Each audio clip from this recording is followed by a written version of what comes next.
ৰাজ্যত ভয়াৱহ ৰূপত বৃদ্ধি পাইছে জাপানিজ এনকেফ্লাইটিছ পৰিণত হৈছে এতিয়া জাপানিজ এনকেফ্লাইটিছ আৰু ইয়াৰ উপৰি গাহৰি আৰু ধাননি অধিক হৈছে অধিক ভয়াৱহ ৰূপত অধিক দ্ৰুত গতিত এতিয়া ৰাজ্যত জাপানিজ এনকেফ্লাইটিছৰ সংক্ৰমণ ৰাজ্যত বৃদ্ধি পাইছে জাপানিজ এনকেফ্লাইটিছৰ সংক্ৰমণ দ্ৰুত গতিত বৃদ্ধি পাইছে ভয়াৱহ ৰূপত বৃদ্ধি পাইছে এতিয়া ৰাজ্যত জাপানিজ এনকেফ্লাইটিছৰ সংক্ৰমণ আৰু ইতিমধ্যে মৃত্যুদণ্ডত জাপানিজ এনকেফ্লাইটিছত আক্ৰান্ত হৈ জিএমচিএইচত 4গৰাকী লোকৰ মৃত্যু হৈছে কামৰূপ জিলাত ভয়াৱহভাৱে বৃদ্ধি পাইছে জাপানিজ এনকেফ্লাইটিছ বৰ্তমানলৈকে মুঠ 32গৰাকী সংক্ৰমিত হৈছে জাপানিজ এনকেফ্লাইটিছত 12গৰাকী সংক্ৰমিত হৈছে কামৰূপ জিলাত ইয়াৰে নলবাৰীত 8গৰাকী আক্ৰান্ত হৈছে ইফালে দৰঙৰ 5গৰাকী আৰু বজালীৰ 2গৰাকী ৰোগী চিনাক্ত কৰা হৈছে মৰিগাঁও নগাঁও ধুবুৰী আৰু মেঘালয়ৰ এজনকৈ ৰোগী আক্ৰান্ত হৈছে জাপানিজ এনকেফ্লাইটিছত বাইহাটা নলবাৰী ঘগ্ৰাপাৰা নগাঁৱৰ এজন লোকৰো মৃত্যুৰ খবৰ আহি পৰিছে মহ গাহৰি আৰু ধাননি পথাৰৰ পৰা অধিক সংক্ৰমিত হৈছে এতিয়া জাপানিজ এনকেফ্লাইটিছ অধিক ভয়াৱহ ৰূপত এতিয়া বৃদ্ধি পাইছে দ্ৰুতগতিত বৃদ্ধি পাইছে ৰাজ্যত জাপানিজ এনকেফ্লাইটিছৰ সংক্ৰমণ ভয়ংকৰ ৰূপত বৃদ্ধি পাইছে জাপানিজ এনকেফ্লাইটিছৰ ৰোগীৰ সংখ্যা জিএমচিএইচত 32গৰাকী ৰোগীক ভৰ্তি কৰোৱা হৈছে জিএমচিএইচত এতিয়ালৈ মৃত্যু হৈছে 4গৰাকীৰ ইয়াৰ ভিতৰত কামৰূপ জিলাত সৰ্বাধিক 12জন সংক্ৰমণ হৈ আছে ইফালে নলবাৰীৰ 8জন দৰঙৰ 5জন বাইহাটা মুকালমুৱা মৰিগাঁও জিলাতো সংক্ৰমণ হৈছে জাপানিজ এনকেফ্লাইটিছৰ মৃত্যু হোৱা 4জনৰ ভিতৰত 3গৰাকীয়ে কিশোৰ বুলি জানিব পৰা গৈছে 7 বছৰীয়া 10 বছৰীয়া 12 বছৰীয়া কিশোৰ জিএমচিএইচত মৃত্যু হৈছে এগৰাকী 81 বছৰীয়া বৃদ্ধৰো মৃত্যু হৈছে এপ্ৰিল মাহৰ বৃদ্ধি পাইছে এই সংক্ৰমণ জুন মাহত মৃত্যু হৈছে 4জনৰ গাহৰি আৰু ধাননি পথাৰত থকা অঞ্চলসমূহত বৃদ্ধি পাইছে জাপানিজ এনকেফ্লাইটিছৰ সংক্ৰমণ যিসমূহ গাহৰি আৰু ধাননি পথাৰত থকা অঞ্চল আছে সেই অঞ্চলৰ পৰা অধিকভাৱে বৃদ্ধি পাইছে জাপানিজ এনকেফ্লাইটিছৰ সংক্ৰমণ প্ৰথম অৱস্থাত প্ৰচণ্ড জ্বৰ ডিঙিৰ বিষ মূৰৰ বিষৰ লক্ষণ দেখা যায় ৰোগীৰ প্ৰথম অৱস্থাত প্ৰচণ্ড জ্বৰ ডিঙিৰ বিষ মূৰৰ বিষৰ লক্ষণ দেখা যায় ৰোগীৰ আৰু এনেবোৰ লক্ষণ দেখা পালে চিকিৎসকৰ পৰামৰ্শ ল'বলৈ ইতিমধ্যে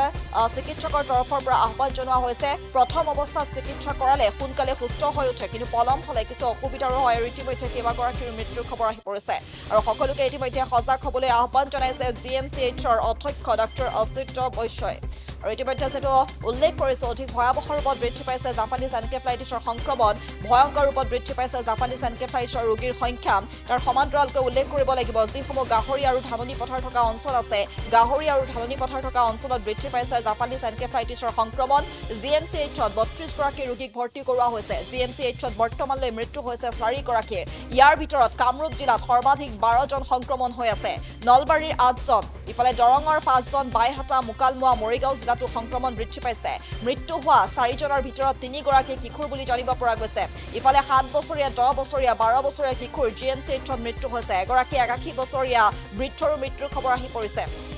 এপ্ৰিল মাহত বৃদ্ধি পাইছে এই জাপানিজ এনকেফ্লাইটিছৰ সংক্ৰমণ জুন মাহত মৃত্যু হৈছে 4জনৰ গাহৰি আৰু ধাননি পথাৰ থকা অঞ্চলত বৃদ্ধি পাইছে জাপানিজ এনকেফ্লাইটিছৰ সংক্ৰমণ প্ৰথম অৱস্থাত প্ৰচণ্ড জ্বৰ লক্ষণসমূহ হৈছে প্ৰথম অৱস্থাত প্ৰচণ্ড জ্বৰ ডিঙিৰ বিষ মূৰৰ বিষৰ লক্ষণ দেখা যায় ৰোগীৰ আৰু এনেবোৰ লক্ষণ দেখা পালে চিকিৎসকৰ পৰামৰ্শ ল'বলৈ ইতিমধ্যে আহ্বান জনোৱা হৈছে চিকিৎসকৰ তৰফৰ পৰা প্ৰথম অৱস্থাত চিকিৎসা কৰালে সোনকালে সুস্থ হৈ উঠে কিন্তু পলম কৰিলে কিছু অসুবিধা হয় আৰু যিহেতু ইতিমধ্যে কেইবাগৰাকীৰ মৃত্যুৰ খবৰ আহি পৰিছে আৰু সমান্তৰালকৈ সকলোকে সজাগ হ'বলৈ এতিয়া আহ্বান জনাইছে জিএমচিএইচৰ অধ্যক্ষ ডক্টৰ অচিত বৈশ্যই আমাৰ গুৱাহাটী চিকিৎসা মহাবিদ্যালয়ৰ চিকিৎসালয়ত যোৱা এপ্ৰিল মাহৰ পৰাই আমাৰ জাপানিজ এনকেফ্লাইটিছৰ কেছ আহিব আৰম্ভ কৰিছিল প্ৰথমতে কম আছিল কিন্তু এতিয়া আমাৰ প্ৰায় 30গৰাকী 32গৰাকী আহিলে তাৰে 4গৰাকীৰ মৃত্যু হৈছে 32গৰাকীৰ ৰোগী জাপানিজ এনকেফ্লাইটিছ কনফাৰ্ম কেছ এইএছ নহয় এইএছ বেছি আহিছে এইএছ আৰু 20টা বেছিকৈ আহিছে আৰু 30টা আহিছে গতিকে কিন্তু আমাৰ জাপানিজ এনকেফ্লাইটিছ কনফাৰ্ম কেছ এতিয়ালৈকে 32টা আমাৰ চিকিৎসা মহাবিদ্যালয়ত ধৰা পৰিছে আৰু তাৰে ভিতৰত সৰহসংখ্যক কেছে কিন্তু কামৰূপ জিলাৰ এই 32টা কেছৰ ভিতৰত 12টা কেছেই হ'ল কামৰূপ জিলাৰ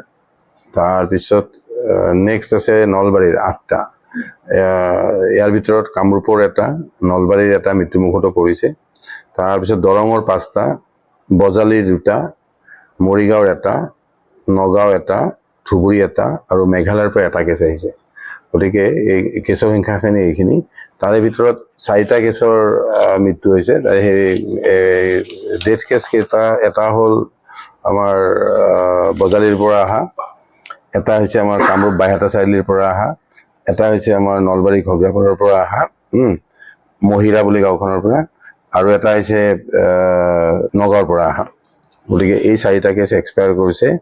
আৰু এই 4টা কেছৰ এক্সপায়াৰ কৰাটো কিন্তু মানে কি হেৰিলৈকে এক্সপায়াৰ কৰা নাছিল আমাৰ মে' মাহলৈকে এক্সপায়াৰ কৰা নাছিল এই জুন মাহত এক্সপায়াৰ কৰিছে 4টা কেছ গতিকে আৰু আপোনালোকে জানেই যে জাপানীজ এনকেফেলাইটিছৰ যিটো চিকিৎসা সেই চিকিৎসা কোনো ইয়াৰ নিৰ্দিষ্ট চিকিৎসা নাই গতিকে ইয়াৰ হ'ল প্ৰিভেনশ্যন গতিকে এই এৰিয়াবিলাকৰ যিটো সংক্ৰমণ সেই সংক্ৰমণটো আমি প্ৰতিৰোধ কৰিব লাগিব আৰু বিশেষকৈ দেখা গৈছে যে নলবাৰীৰ যিখিনি কেছ আহিছে মুকালমুৱা PHCৰ পৰা বেছি কেছ আহিছে ঠিক তেনেকৈ কামৰূপৰ বাইহাটা অঞ্চলৰ পৰা কেছ আহিছে কেইবাটাও কেছ আহিছে ঠিক তেনেকৈ কুকুৰমাৰৰ পৰা কেছ আহিছে মানে কি কাৰণ এইখিনি সময়ত যিটো মহৰ যিটো প্ৰাদুৰ্ভাৱ এই প্ৰাদুৰ্ভাৱ নিশ্চয়কৈ বাঢ়িছে কিউলেক্স মস্কিটো আৰু বিশেষকৈ যিহেতু মহৰ প্ৰাদুৰ্ভাৱ বাঢ়িছে মহৰ প্ৰাদুৰ্ভাৱ বঢ়াৰ লগে লগে মানে আমাৰ যিটো জাপানীজ এনকেফেলাইটিছ আপোনালোকে জানে যে এইটো জীৱ জন্তুৰ ৰোগ বিশেষকৈ গাহৰিৰ মাজত থাকে বা চৰাইৰ মাজত থাকে কিন্তু যেতিয়াই তাত বেছিকৈ মহৰ উৎপত্তিস্থল বেছি হয় তেতিয়া মানুহৰ মাজতো এই সংক্ৰমণ হয় আৰু এই সংক্ৰমণটো আমাৰ বহুত ব্যৱস্থা আছিলে তাৰে ধৰক আমাৰ ইমিউনাইজেশ্যন আজিকালি মেণ্ডেটৰী বাচ্চাৰ ইমিউনাইজেশ্যন আছে এডাল্ট ভেকচিনেশ্যনৰ কৰা হৈছিলে আৰু বিশেষকৈ যিটো আমি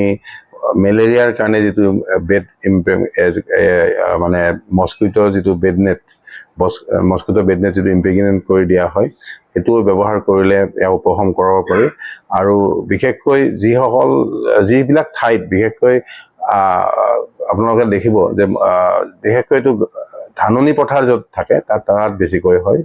গাহৰি এতিয়া ধৰক আগতে গাহৰিৰ সংখ্যাটো আগতে আছিল কি যে ধেমাজিত হয় লখিমপুৰত হয় আপাৰ আচামৰ য'ত গাহৰিৰ প্ৰাদুৰ্ভাৱ হয় তাতে হয় কিন্তু এতিয়া দেখিছে যে মানে বৰপেটা বজালি নলবাৰী মুকালমুৱা এনেকুৱা অঞ্চলতো আমাৰ প্ৰাদুৰ্ভাৱটো বেছি হৈছে এইকাৰণে হৈছে যে আমাৰ যিটো গাহৰিৰ যিটো পালনৰ যিটো মানে বৰ্তমান যিটো আমাৰ বিজনেছ পাৰপাছত যিটো চাৰিওফালে গাহৰি ফাৰ্ম হৈছে গতিকে যিহেতু এম্প্লিফায়াৰ বস্তু আমাৰ আছেই গাহৰিটো মহটোতো আছেই আৰু আমি যিহেতু কৃষি প্ৰধান ৰাজ্য গতিকে তাত ধাননি পথাৰটো আছেই গতিকে তিনিওটা উপাদানেই আমাৰ আছে গতিকে মানুহ সচেতন হ'ব লাগিব মানুহে ভালকৈ ধৰক মস্কিটো নেট ব্যৱহাৰ কৰিব লাগিব বা আৰু দ্বিতীয়তে যদি বিশেষকৈ এখন গাঁৱত এটা বা দুটা কেছেই হয় তাতকৈ বেছি নহয় মানে জাপানীজ এনকেফেলাইটিছ গতিকে সেই জেগাবিলাকত আমাৰ ফগিঙৰ ব্যৱস্থা কৰাব লাগিব সেইকাৰণে মেলেৰিয়া যিটো আমাৰ NVDCP ডিপাৰ্টমেণ্ট আছে তেওঁলোকৰ পৰা আমি সহায় লৈ নিশ্চয়কৈ আমি ফগিং কৰি বা আপোনালোকৰ এৱাৰনেছ জেনেৰেশ্যন কৰি আৰু বিশেষকৈ জাপানীজ এনকেফেলাইটিছ যদি প্ৰথম পৰ্যায়ত যদি আহি চিকিৎসালয় পায় তেওঁৰ আমি বচাই ৰাখিব পাৰোঁ কিন্তু যেতিয়া তেওঁৰ মানে সিকিউলি আৰম্ভ হয় বা তেওঁ 3 দিন 4 দিন বা 6 দিন পিছত আহে যেতিয়া অলৰেডি তেওঁ আনকনচিয়াছ লেভেল পাই যায় আনকনচিয়াছ লেভেল পাই যোৱাৰ লগে লগে আমাৰ অকণমান দিগদাৰ হয় জ্বৰ হ'ব বমি হ'ব হেডেক হ'ব যথেষ্ট গতিকে জ্বৰ প্ৰিডমিনেল চিম্পটম বুলি কয় সেইটো তাৰপিছত 3 দিন 4 দিন থাকে তাৰপিছত তেওঁৰ আৰু যেতিয়া তেওঁৰ নাৰ্ভাছ ছিষ্টেম যিটো আমাৰ ইনভলভ হ'ব তেতিয়া অকণমান মানে তাৰ মাৰাত্মক ৰূপ ধাৰণ কৰে আৰু বিশেষকৈ যিটো আমাৰ এতিয়া কনফাৰ্ম কেছ এইখিনি জাপানীজ এনকেফেলাইটিছ কনফাৰ্ম কেছ 32টা হৈছে এই 32টা কেছৰ আমাৰ ধৰক অহাৰ লগে লগে আমি আমাৰ গুৱাহাটী চিকিৎসা মহাবিদ্যালয়ত বিশেষকৈ আমাৰ এই জাপানীজ এনকেফেলাইটিছৰ চিকিৎসাটো আমি বিনামূলীয়াকৈ কৰোঁ তাত কোনো আমি তাত ইউজাৰ চাৰ্জে হওক আমাৰ কোনো ব্যৱস্থা নাই তাত ধৰক CT স্কেন কৰিব লাগে টেষ্ট কৰিব লাগে যিকোনো সকলো চিকিৎসাই আমাৰ বিনামূলীয়া জাপানীজ এনকেফেলাইটিছৰ বয়সৰ সীমাটো যদি চাওঁ মানে এইখিনি আমাৰ মানে 10 বছৰ 32 বছৰ 45 বছৰ 76 বছৰলৈকেও আছে 13 বছৰ তাৰমানে এক্টিভ এজ গ্ৰুপ বাচ্চাও আছে তাৰমানে বাচ্চাটো এই যে মই যদি কওঁ দৰঙৰ বাচ্চা এটা আহিছে এইটো খাৰুপেটীয়াৰ পৰা 3 বছৰ তাৰ 3 বছৰ আচলতে হ'ব নালাগিছিল এইকাৰণে হ'ব নালাগিছিল যে তাৰ আমাৰ ভেকচিন আছে 9 মাহৰ পৰা ভেকচিন দিব লাগিছিলে যদি হয়তো নিশ্চয় আমি যদি চাওঁ ভেকচিন হয়তো নাপাব পাৰে 67 ইয়াৰ্ছ 56 ইয়াৰ্ছ 63 ইয়াৰ্ছ এডাল্ট বেছি আছে 78 ইয়াৰ্ছ 2 বছৰীয়া বাচ্চা আছে 31 বছৰীয়া আছে 18 বছৰ আছে এবছৰীয়া আছে গতিকে এই ক্ষেত্ৰত আমি কিন্তু আমাৰ যিখিনি কেছ আহিছে বেছিভাগ বয়সীয়াল মানুহে আহিছে 81 ইয়াৰ্ছো আহিছে 67 ইয়াৰ্ছ তাৰমানে এবাভ 60 ইয়াৰ্ছে আমাৰ 10জনতকৈ বেছি আহিছে গতিকে ইয়াতে কোনো বয়সৰ সীমাবদ্ধতা নাই 60 ইয়াৰ্ছ 62 ইয়াৰ্ছ এটা দুটা তাৰপিছত 3টা 4টা 5টা 6টা 7টা যিকোনো খবৰৰ বাবে যোগাযোগ কৰক 7099017330 লগতে 7099017110 নম্বৰত